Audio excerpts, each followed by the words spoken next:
So much. Thanks, everybody. And thanks, New Noise, for having us. I love this event, and it's a huge honor to get to interview Mr. Chuck D finally. We've crossed paths. We have. Last time we actually was doing something together was DC. That's at the Future Music Policy Summit that is coming up, I think, next week even, and it's online and you can watch it. Yeah, I'm glad that you have that in your Rolodex, because I don't. But I'll send it to you. I also like to say that the panel before us was just a wonderful panel. And after 25 years of going to conferences and panels and music situations, I think they're underrated. Usually a lot of artists, young, old, new, veterans, whatever, they tend to take them for granted. But I think the best that this music business has to offer is when you have professionals all in a compiled situation talking about this business. It's priceless. It's just like, I don't really watch a lot of TV or movies and things like that, but I would watch a panel like what was just before us. I would watch that 8 or 9 times in a row. And the great thing about something like this is that the walls come down, you know, then they're all standing over here in the hallway talking to people, the people that are going to be them 10 years from now. Yeah. I mean, you know, it's very important, and if there's a way that each panel can actually get reprocessed out there hundreds and hundreds of times, and people pay attention to that a little bit more than paying attention to things like Billboard charts and manufactured industry things, which seem to fall apart a little bit more than they used to. Well, I want to talk about, you know, how media has changed and it's come more person to person. But first, I think it'd be let's zoom out. Tell us where you are right now, Chuck, as an artist and an entertainer. I mean, you are many years into your career. So where are you right now? And then we'll back up a little bit. Well, physically, I'm sitting on State Street in Santa Barbara, and I just was talking to my mother and father-in-law out there about how wonderful this conference was. Professionally, where I'm at might be too much for words for this panel, but I continue to be an independent artist and musician who's been to 85 countries and has done 85 world tours, and have done different works across the genres with equal aplomb. And I'm just a big fan of the Bobs, Bob Dylan, Bob Marley, and Bobby Womack. And where are we then collectively in this music industry? How would you characterize where we are in 2012? I think this is the most beautiful era of music for the artists and also for the participant than it's ever been. I was talking the other day to someone, well, really I think it was an interview for this conference, and they was asking me, like, you know, what are you listening to these days? Or what are you listening to now? Or what's in your top 10? And I don't have a top 10. You know, in the minute they made the MP3 player, which the RIAA fought against vehemently until they made a deal with Apple. The minute they made the MP3 player, it gave you the ability to put more than 1,000 songs in the palm of your hand. So it's no longer like, what are you listening to these days? It could be, what are you not listening to? And it's hard to process a top 10 when you got 10,000 songs at the palm of your hand, or on your wristband and on the Nano, or, you know, or in your car from Sirius to the Pandoras and all over the place. So, I just want to say that Chuck has an iPod Nano on his wrist. Yeah. I just realized that. Earlier I was like, that's a pretty dope watch. But now I'm realizing, no, that's an iPod Nano. Yeah, well, you know, about $75. So, no Rolex, none of this stuff. It does a lot more than a Rolex, too. A lot more. So really what it is that people's individual programming space is becoming harder and harder to crack, which is a good thing, I think, because people have these revolving entertainment universes around. And you mean the as a world. listener, it's just harder to, it's harder to get to them because it's not just FM radio beating them over the head with one thing? Yeah, I was talking to my mother and father-in-law the other day about the early MP3 players. They were called transistor radios. Millions and millions of songs and great DJs too on AM. But technology giveth and it taketh away. And so I'm a musicologist at this point in my career, not only being a musicologist, but also being someone who has enjoyed being on top of technology instead of being dictated to by technology. And that's two different things. Either you be on top of technology or it will be on top of you.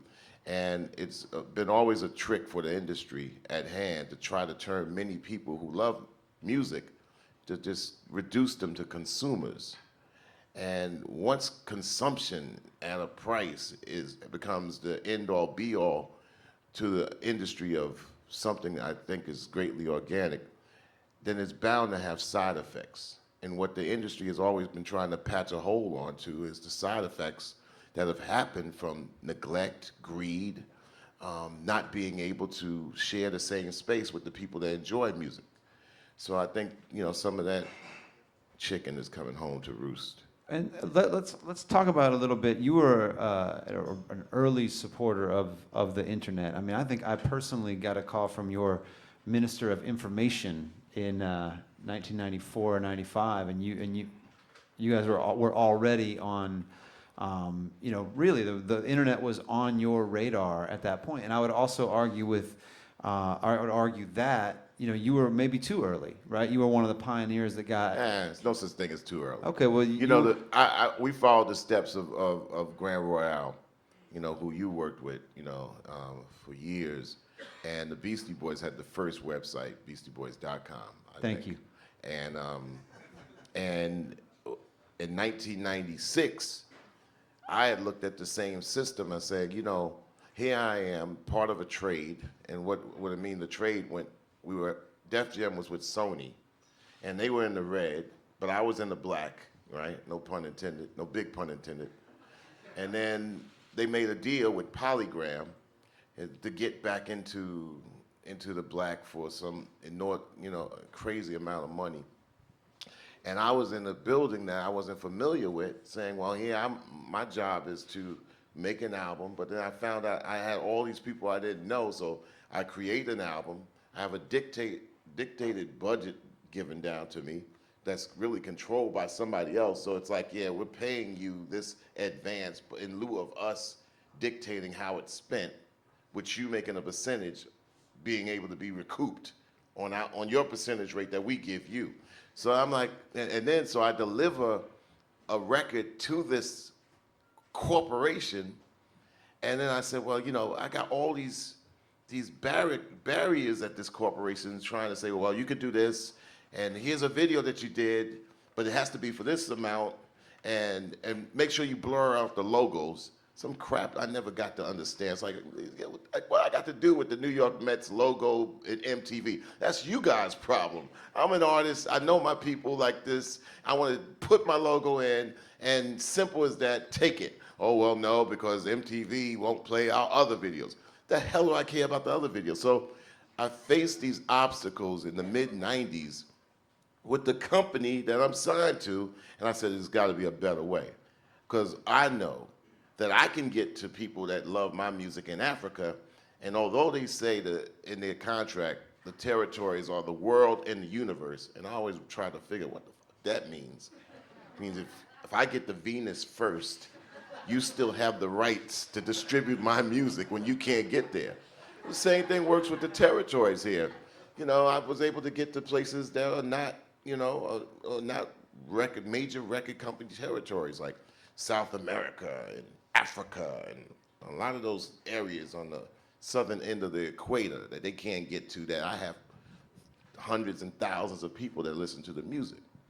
So that began to spark a little plug in my head saying, look, I want to go person to person. Later on, it became peer to peer. No middle situation involved because they can't do it. And I wanted them to do it before, and they got the so-called rights contractually, but they could not fulfill. So I neither direct way. And so in the process of MP3, we was on the first new music seminar panel, and I said, well, this looks good, .com, you know, and I wanted to get into the digital age with a vengeance. I foresaw television being in that realm. It's just that at that particular time, there was no way to get something that was considered a big digital file across things that were considered cable wires or telephone. And that's what I meant by too early. You guys were with Atomic Pop, which was one of the, I don't know if folks know, was the very first digital only label that I know of. It's not too early. As long as the facts are there and the history is there, it's not too early. Yeah, now, but if the facts aren't known as and the you're history saying, ain't there, you know, then it's too early. People 'cause couldn't people don't get know. those files though, you know. So it was you had exactly the you were exactly the right idea, probably earlier than the fans could get that from you. So you saw that vision though. And do you think that how much of that, where are we then in that original vision that you saw? How much of it has come true, or do we still have a distance to go? Well, through our aggregation system, Spit Digital, which is like one of the first urban aggregation, meaning distributed systems in the digital realm. Since I helped the Orchard in their beginnings, and then also TuneCore in their beginnings, and we decided to build our own in 2011, and getting our acceptance in 2012. When we released an album this summer, I woke up on our release date, went to my phone, pressed a couple buttons, got the album. So, and then we say, we're going to release another album in October. So I woke up, went to my phone, asked my wife for permission, first of all. Just try not to be on the phone too much. Pressed a couple buttons, got the album. Big difference than 3 years ago. And this is a paradigm which I think is very open for the artist that wants to become their own situation. Big difference from 3 years ago. The biggest difference is pads and phones and smartphones. And I saw that coming 5 years ago at MIDEM, where MIDEM is a big conference internationally, usually held in Nice, France, where people come and convene about music and music companies and distribution of music. And 6 years ago, all the major phone companies were there talking about distribution of content. And that is echoed from the software to the hardware. So that's where we're at right now. It's like if people want something, they can get it. That doesn't mean that you become lazy and you take it for granted. And also we start looking at music as being an afterthought. Music is still just or I should say artistry and culture is the thing that you have to kind of salute and respect the most out of all this.